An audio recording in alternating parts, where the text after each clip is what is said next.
नमस्कार। छत्तीसगढ़ कौशल्या भूमि में बहुत स्वागत है आपका। मैं हूं आपके साथ प्रियंका मिश्रा। बुलेटिन की करेंगे शुरुआत। चुनाव आयोग ने चुनाव की तारीखों का ऐलान कर दिया है। बता दें कि छत्तीसगढ़ में 2 चरणों में मतदान होने हैं। 7 और 17 नवंबर को छत्तीसगढ़ में वोट डाले जाएंगे। साथ ही 3 दिसंबर को मतगणना कराई जाएगी, जिसको लेकर राजनीतिक पार्टियों ने अलग अलग तरह से अपनी राय रखी है। चुनावी की तारीखों का ऐलान कर दिया गया है। भारतीय जनता पार्टी छत्तीसगढ़ प्रदेश की इकाई आगामी चुनाव को ध्यान में रखते हुए पूर्ण रूपेण तैयार है। ये सबको पता था कि चुनाव इस माह में होने वाले हैं। 7 और 17 तारीख हमको मिली है। हम पूर्ण रूपेण तैयार है। पार्टी मैदान में उतर चुकी है और हर दृष्टि से चुनाव की तैयारी में हम लगे हैं। देखिए, ये अनुमान लगाना उचित नहीं है, लेकिन भारतीय जनता पार्टी पूर्ण बहुमत से सरकार बनाएगी, इतना मैं आपको कह सकता हूँ। लोकतंत्र में किसी भी विषय पे हर पार्टी को अपना अधिकार है बोलने का। पूर्ण रूपेण से इनका भ्रष्टाचार उजागर हो चुका है। कोई विधायक या कोई दल ऐसा नहीं बचा, कोई भी क्षेत्र ऐसा नहीं बचा जो इन्होंने भ्रष्टाचार नहीं किया हो। प्रधानमंत्री की जितनी गरीब कल्याण योजनाएं इन्होंने भ्रष्टाचार किया है, और उसका उदाहरण हमारा पार्टी का जो वर्कर्स गांव गांव गली गली गौशाला जैसे में इन्होंने पैसा खाया है, तो इसलिए वो बोलने का अधिकार नहीं है, लेकिन इसका निर्णय वहां की जनता करेगी। 2 फेज 7 और 17 2 फेज में चुनाव घोषित हुआ है, और मुझे लगता है कि बस्तर पूरा और राजनांदगांव की 8 विधानसभा ऐसे 12 और 20 क्षेत्रों में प्रथम फेज पे चुनाव होंगे, और ये निश्चित रूप से सुरक्षा की दृष्टि से आवश्यक है। भारतीय जनता पार्टी के पास स्पष्ट है, मुद्दे भी तय हैं। सरकार के जन घोषणा पत्र का अधूरे वादे सरकार ने किया है, बड़ा मुद्दा जन घोषणा पत्र है। दूसरा, विकास के सारे काम ठप हो चुके हैं। तीसरा बड़ा मुद्दा है, इस सरकार ने हजारों करोड़ का घोटाला किया है, शराब से लेकर कोयला से लेकर अलग अलग मुद्दों पे,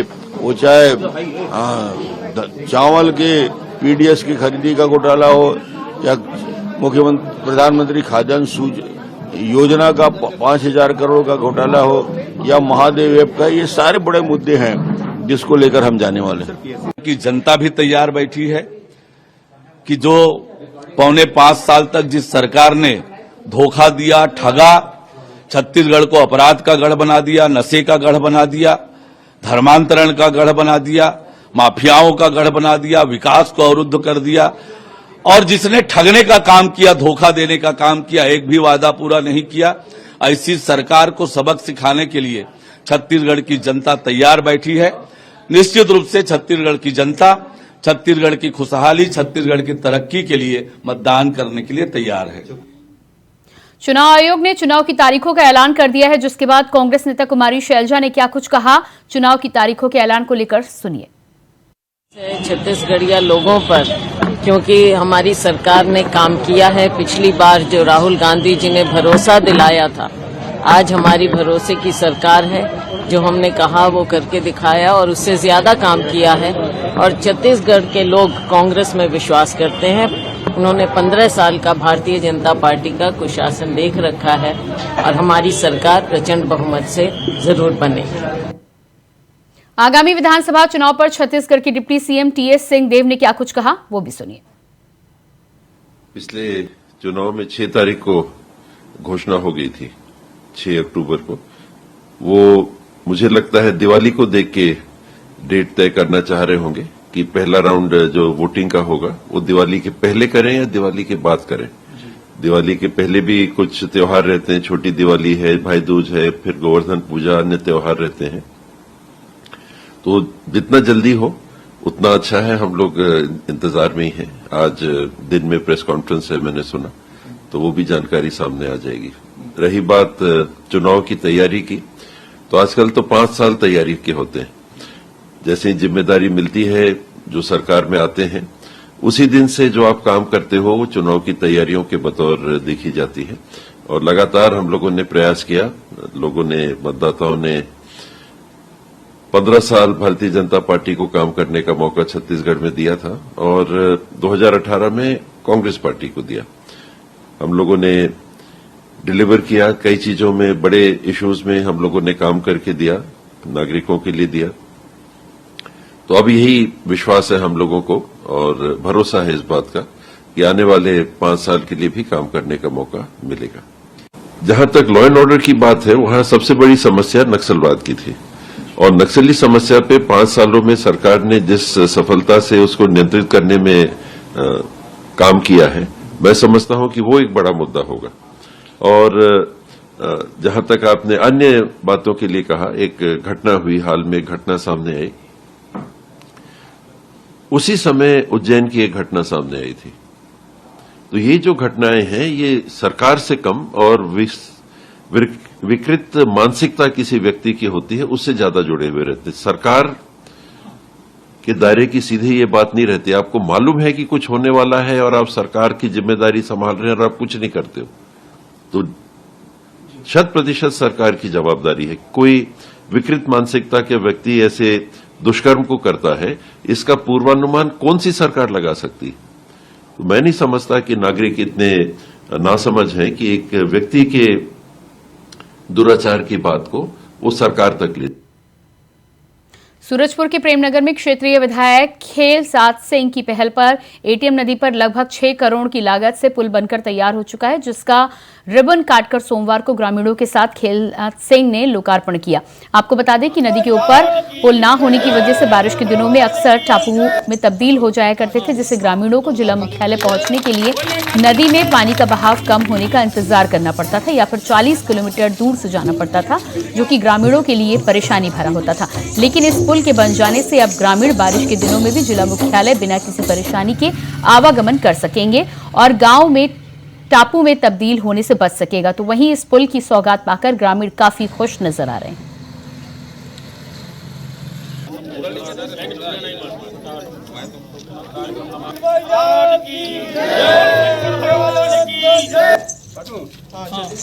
जोरदार ताली बजाइए।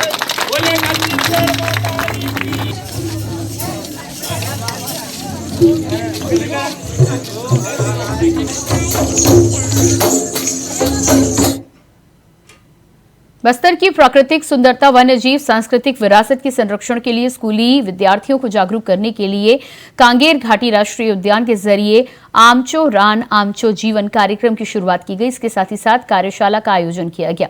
स्कूली विद्यार्थियों के लिए अजीम प्रेमजी विश्वविद्यालय बैंगलोर के सहयोग से गतिविधि आधारित पाठ्यक्रम तैयार किए गए हैं, जिससे हर शनिवार को विद्यार्थियों को गतिविधि आधारित शिक्षा दी जाएगी। पहले चरण में 6वीं से 8वीं तक के विद्यार्थियों के लिए ये मॉड्यूल तैयार किया गया है। ये कार्यशाला राष्ट्रीय उद्यान के सभी मैदानी सरकारी कर्मचारी, मैना मित्र और युवा दो वन मितान के लिए आयोजित की गई है, जिससे ये गतिविधि आधारित आमचो रान आमचो जीवन कार्यक्रम को सुचारू रूप से संचालन किया जा सके।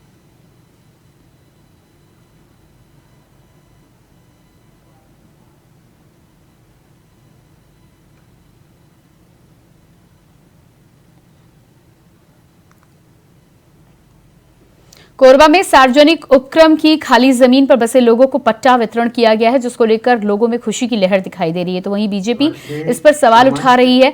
बता दें कि इस पूरे मामले को लेकर प्रदेश में राजस्व मंत्री जय सिंह अग्रवाल ने इंडिया वॉइस से बातचीत की और कहा कि कोरबा की जनता वर्षों से इसकी मांग कर रही थी, जो अब जाकर पूरी हुई है। जिसके बाद उन्होंने ये भी कहा कि कोरबा की चारों विधानसभा सीट कांग्रेस जीतेगी और प्रदेश में कांग्रेस की सरकार बनेगी।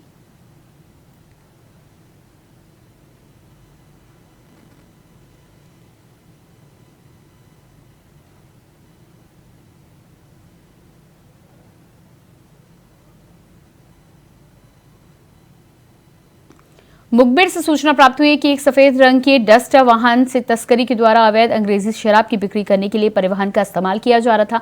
सूचना पर गठित पुलिस टीम के द्वारा मुखबिर के बताए गए स्थान पर शिवनी चौक देवड़ा के पास वाहन चेकिंग के दौरान एक सफेद रंग की डस्टर वाहन सामने आई, जिसके जरिए गाड़ी की चेकिंग की गई। पुलिस में 10 पेटी शराब बरामद किया गया है।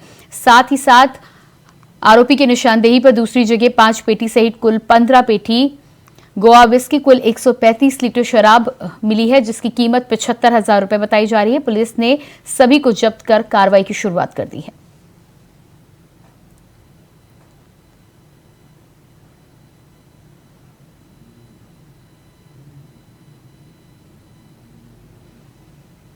आम आदमी पार्टी के अब चुनाव के रथ में उतरते हुए नजर आ रही है, इसलिए केजरीवाल के जरिए जो भी गारंटी दी जा रही है उसको आम लोगों तक पहुंचाने का काम पार्टी के कार्यकर्ताओं के द्वारा किया जा रहा है। केजरीवाल की गारंटी से प्रभावित होकर लगातार ग्रामीणों के द्वारा आम आदमी पार्टी की सदस्यता ली जा रही है। बस्तर में प्रदेश प्रवक्ता व वरिष्ठ नेत्री तरुणा साबे बेदरकर के द्वारा निरंतर ग्रामीण क्षेत्रों में जनसभाएं की जा रही है। बीते एक सप्ताह की रिपोर्ट के अनुसार अलग अलग पंचायत क्षेत्र में प्रदेश प्रवक्ता के नेतृत्व में लगभग 1200 ग्रामीणों ने केजरीवाल का पैसा कानून गारंटी से प्रभावित होकर आम आदमी पार्टी का दामन थामा है।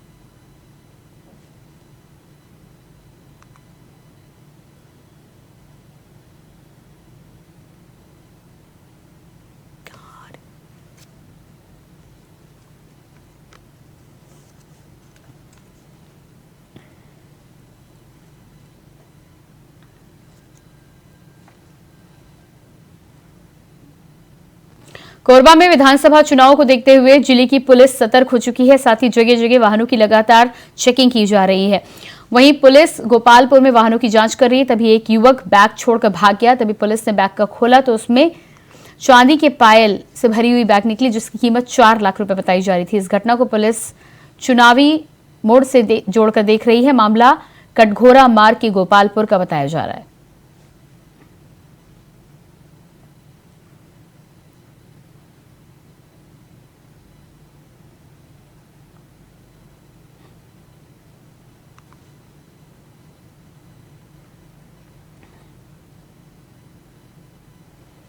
खबर कोरबा से है, जहां सरकार विधानसभा चुनाव के करीब आते ही अपनी मांग को लेकर लामबंद हो गए हैं। बता दें कि सामाजिक संगठन राष्ट्रीय दलों में अपने समाज के प्रतिनिधित्व की मांग को लेकर लामबंद हो गए हैं। वहीं जांजगीर जिले में मरार पटेल समाज ने जिन मरार कैसी सरकार का नारा लगाया और विधानसभा चुनाव में अपने समाज के लोगों के प्रतिनिधित्व की मांग की है। बता दें कि मरार पटेल समाज महासंघ के अध्यक्ष ने प्रेस कॉन्फ्रेंस में राजनीतिक दलों में अपने समाज के 90 सीटों में से 12 सीट में दावेदारी की मांग की है और कहा है कि जिस पार्टी ने समाज की मांग को अनदेखा किया है, उस पार्टी को समाज ने हराने का ऐलान किया है। पटेल मरार समाज पूरे छत्तीसगढ़ में एक सूत्र में बंधा हुआ है और पूरे मरार पटेल समाज की जनसंख्या 40 लाख है और उन 40 लाख आबादी वाले पटेल मरार समाज का एक भी राजनीतिक भूमिका अभी तक कांग्रेस और भाजपा में नहीं है।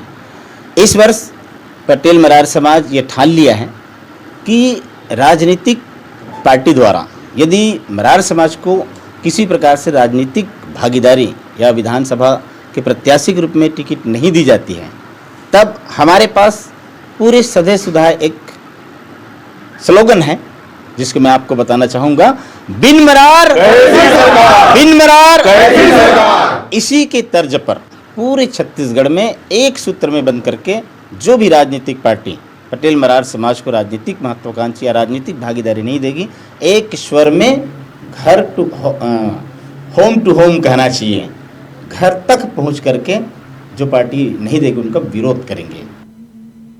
अंबिकापुर में आम आदमी पार्टी पंजाब के परिवहन मंत्री लालजीत सिंह गुल्लर सरगुजा संभाग के दौरे पर पहुंचे, जहां उन्होंने मीडिया से चर्चा करते हुए कहा है कि आगामी विधानसभा चुनाव में जनता से आम आदमी पार्टी को वोट देकर भारी बहुमत के साथ छत्तीसगढ़ में सरकार बनाने की अपील की जा रही है। दरअसल छत्तीसगढ़ में आम आदमी पार्टी ने कई जिलों में अपने प्रत्याशी उतारे हैं, जिसको देखते हुए आम आदमी पार्टी के शीर्ष नेताओं सहित मंत्रियों का दौरा छत्तीसगढ़ में देखने को मिल रहा है। और इसी कड़ी में आम आदमी पार्टी के पंजाब परिवहन मंत्री लालजीत सिंह भुल्लर सरगुजा संभाग के दौरे पर पहुंचे।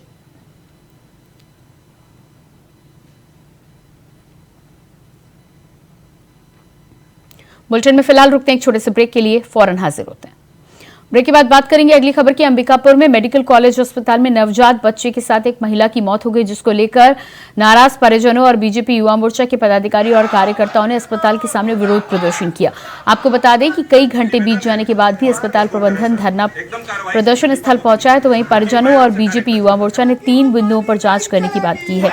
3 दिनों के अंदर जांच करके रिपोर्ट आने के बाद दोषियों पर कार्रवाई करने की बात कही जा रही है।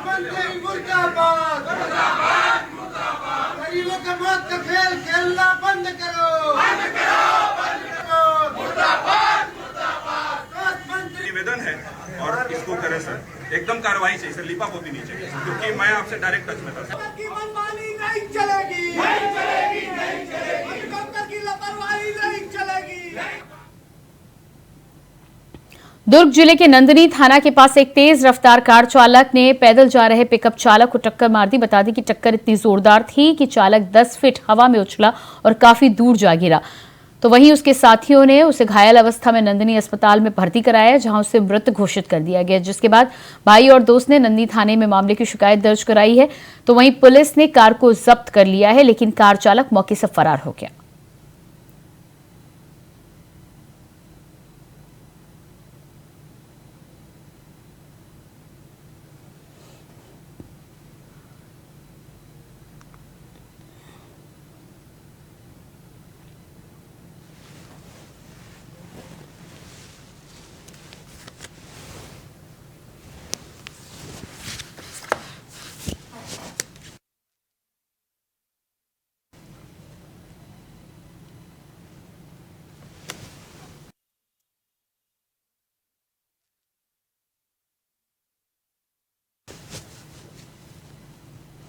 वायुसेना दिवस के अवसर पर वैशाली नगर विधानसभा के स्मृति नगर में मेन रोड पर ड्रोन प्लेन शो का आयोजन किया गया। बता दें कि यह आयोजन कांग्रेस अध्यक्ष मुकेश चंद्राकर के नेतृत्व में किया गया, जिसमें हजारों की संख्या में लोगों की उपस्थिति हुई। इस दौरान छत्तीसगढ़ मेहतारी में छाया चित्र में हवाई फूलों की बारिश भी की गई। कार्यक्रम में मुख्य रूप से नगर निगम भिलाई के महापौर नीरज पाल, प्रोफेशनल अध्यक्ष क्षितिज चंद्राकर भी उपस्थित रहे।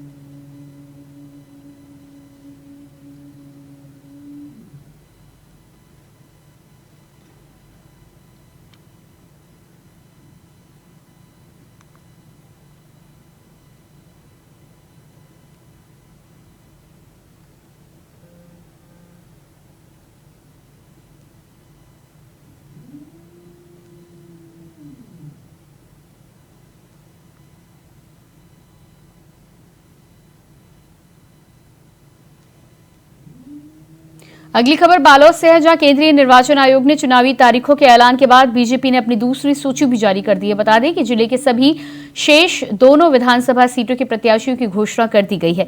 वहीं जिले में 3 विधानसभा सीट है, जिनमें से एक विधानसभा डोंडी लोहारा से बीजेपी ने पहली सूची में देवलाल ठाकुर को प्रत्याशी घोषित किया था। सूची आने के बाद बीजेपी के प्रत्याशी वीरेंद्र साहू ने कहा है कि भूपेश बघेल के कुशासन के खिलाफ बीजेपी के सभी प्रत्याशी जीत हासिल करेंगे। साथ ही ये भी कहा कि बीजेपी के उम्मीदवारों को वोट देकर भारी मतों से विजयी बनाए।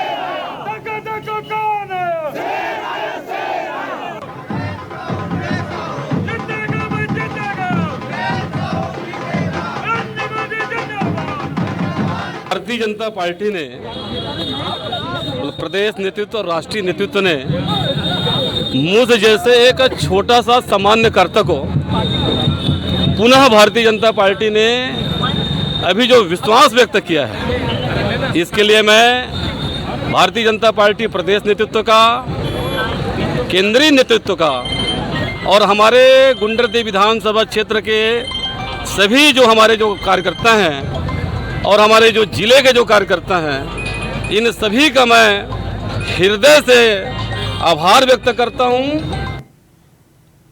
शारदीय नवरात्रि 15 अक्टूबर से शुरू हो रहा है। साथ ही देवी मंदिरों में मनोकामना ज्योति कलश प्रज्वलित कराने की राशि जमा कराने का सिलसिला भी शुरू हो जाएगा। इसी कड़ी में मां दंतेश्वरी मंदिर में पहली रसीद प्रदेश के मुख्यमंत्री भूपेश बघेल के नाम से काटी गई। बता दें कि हजारों भक्त मां दंतेश्वरी के दरबार में मनोकामना ज्योति कलश प्रज्वलित करने आते हैं। शारदीय नवरात्रों में भी तेल ज्योति कलश प्रज्वलित कराने, रसीद कटवाने का कार्य शुरू हो चुका है।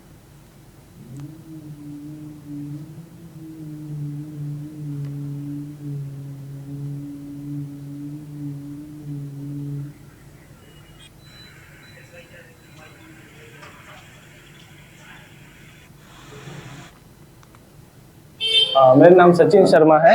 मैं यहाँ पर दशहरा समिति के लिए काम कर रहा हूँ, दंतेश्वरी माता के लिए। अभी तक है ना टोटल कट गया है 1500 तेल में कट गया है, 250 है ना 250 घी में कट गया है। सबसे पहले भूपेश सरकार जी का कट गया है और उसके बाद वही रमन सिंह हो गए और बाकी अभिनेता लोगों का भी कट चुका है। बस्तर दशहरा को लेकर सिरसाहार भवन के सामने फूल रथ का निर्माण किया जा रहा है। इसके लिए कारीगरों ने 4 पहियों का निर्माण कर लगभग कार्य पूरा कर लिया है।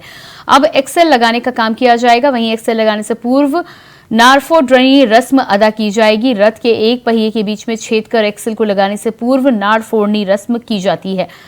टेका मेथा के लोहार भागीरथी के द्वारा रथ और इसमें लगने वाले लोहा निर्माण में उपयोग होने वाले लोहारों के औजारों पर तिलक लगाकर इसकी पूजा की जाएगी। इस दौरान 2 मुर्गियों और 1 बकरी की बलि भी दी जाएगी। इस दौरान मंदिर कमेटी में सचिव, तहसीलदार व राजस्व विभाग के कर्मचारी व कारीगर भी मौजूद रहे। ये बस्ता दशहरा 2023 पर्व के लिए अभी रथ निर्माण का कार्य प्रगति पर है। रथ निर्माण हेतु झाड़ उमा गांव और बेड़ा उमा गांव, ये 2 गांव से 75 कारीगर आते हैं, 2 ग्रुप के, और उनके द्वारा जो है रथ का निर्माण किया जाता है। रथ का निर्माण अभी प्रगति पर है। इस बार 4 चक्के का रथ जो है बनाया जा रहा है, और जो हमारे कारीगर आए हुए हैं वो अपने घर से यहाँ पर उनके सिरादार भवन में रुकने की व्यवस्था की जाती है। साथ ही उनके खाने, भोजन और स्वास्थ्य और पूरे स्वास्थ्य वगैरह की सारी चीजों की व्यवस्था की जा रही है। छत्तीसगढ़ के धमंतरी के रामपुर वार्ड निवासी आस्थ यादव पटियाला ने आयोजित national institute of sports training में टॉपकर थेरेपिस्ट बनी है। बता दें कि इस ट्रेनिंग में देश भर के 15 राज्यों के एथलीट शामिल हुए थे, जिनमें से फाइनल ट्रेनर के लिए 38 लोगों का चयन किया गया। आस्था यादव उसमें शामिल थी। तो वहीं ट्रेनिंग के प्रैक्टिकल परीक्षा में आस्था ने टॉप किया है और थ्योरी में दूसरे स्थान पर रही है।